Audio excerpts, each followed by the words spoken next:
Director Ratcliffe, you just described the specific campaign that the president is engaged in, the country's engaged in, with respect to Iran. I think the campaign has been one, in my view, without a specific rationale for the American people. 19 days into President Trump's unauthorized war with Iran, and by which I mean there has been no congressional approval, at least 13 American service members are dead and many others are injured. Yet President Trump has offered no credible justification for an imminent threat, no clear goals, no strategy or timeline. His message keeps changing, I think, in really damaging ways. President Trump said Iran's nuclear facilities had been, quote, totally obliterated in June 2025. But when he launched this latest war, he said we need to eliminate the imminent nuclear threat of those totally obliterated nuclear facilities. President Trump has threatened to seize Iranian oil and demanded our allies reopen the Strait of Hormuz. He said that I'm demanding that these countries come in and protect their own territory because it's their territory. It's the place from which they get their energy. By the way, he wasn't just asking for our allies to protect or to bail them out in the Straits of Hormuz. He was asking China to bail them out in the Straits of Hormuz. And then he said, maybe we shouldn't even be here at all because we don't need it. We have a lot of oil. And he said, we do not need the help of anyone. President Trump has declared we've won the war. We won it in the first hour. But then he said, we're not leaving until the job is finished. He said that there is practically nothing left to bomb, but then threatened to bomb Iran again, quote, just for fun. I think words that probably have never come out of a military leader in the history of the United States of America.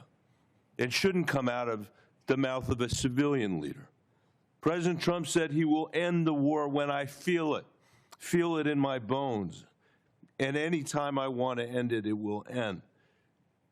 But, Director, the war is not ending. It is escalating with thousands of U.S. Marines reportedly sailing toward Iran on an unclear mission, a mission that's become less clear over days, not more clear.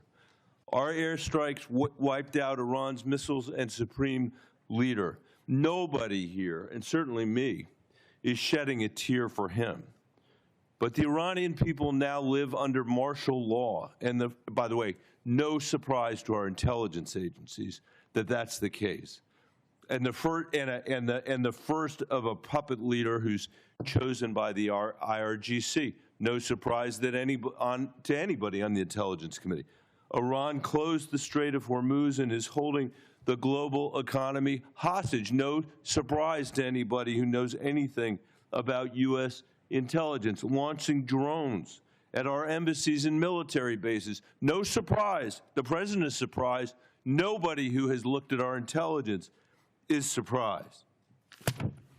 Iran's nuclear program is damaged, to be sure, but it still has a uranium stockpile. We heard today from the DNI at the very beginning of this conversation that the regime is in place and they are going to rebuild their military capabilities, the ones that we are destroying right now. The question I think is raised, Director, about your specific engagement is whether it will become a perpetual war because what Iran will do is exactly what they have always done, and which the DNI is saying they will do again.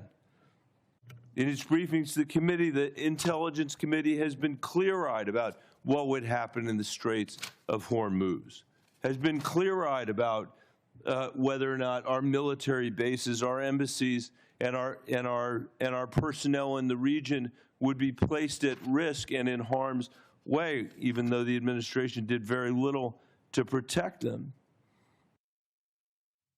I know, Director Ratcliffe, that you warned President Trump that if Israel assassinated the supreme leader, the IRGC would replace him with potentially a harder line puppet. In fact, I think what was clear is that the likelihood was that it would be a hard line puppet. Do you disagree with that characterization of the intelligence? To that specific question, what we knew was, first of all, I guess I have to address up front, so much of what you related in there, the difference between political rhetoric versus... Not political rhetoric. I'm quoting the President of the United States. Political rhetoric versus military... Director, I'll ask the difference between that and military and intelligence execution, but here's the most important thing. You mischaracterize this as saying there aren't clearly defined goals. The defined goals are very clear.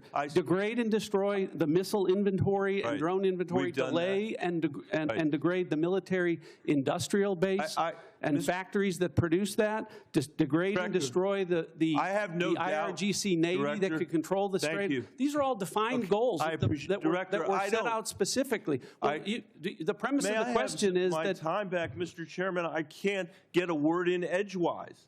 He won't answer the question, and then he's taken a minute of my time. You're both big boys. You can handle it yourself. Okay, well, Bennett. Director, I agree that you are, and I appreciate what you're saying. And I'm not, my point is not what your characterization of the war is. My point is what the characterization, the commander-in-chief. I'm not asking you anymore, Mr. Director. I'm sorry because I'm out of time because of how you use the time.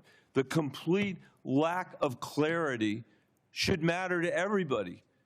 President Trump, most of all, he is the person that got elected on the criticism that we had fought 2 wars in the Middle East that had lasted for 20 years. And now we're hearing the testimony is to get their ballistic missiles, to not even get to the nuclear stuff, we're going to have to be in a perpetual war with Iran. And I don't think that's where the American people are on this. This is a serious threat.